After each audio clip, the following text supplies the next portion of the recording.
In this video, I am going to show you how you can manage your custom buyer types and your custom contact types. Now, we have a buyer section and a contact section in your REIPro account where you can import and add any buyers list who you typically work with or any contacts that you have, such as attorneys or contractors or anybody who you work with your business.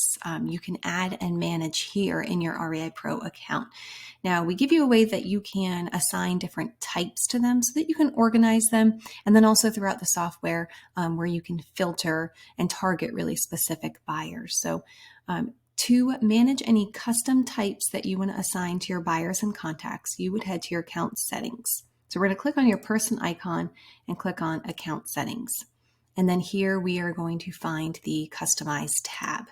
Now you'll see here, this is where we have all of our buyer types and contact types in the system.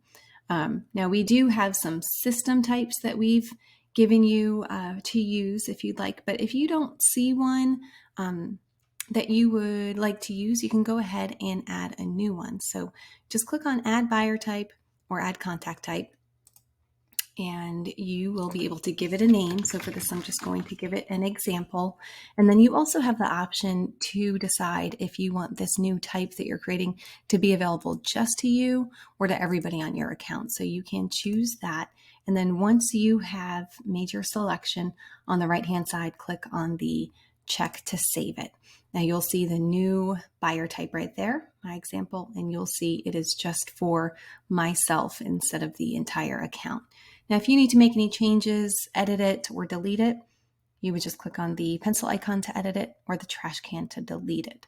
So this is where you would manage all of your buyer types and all of your contact types.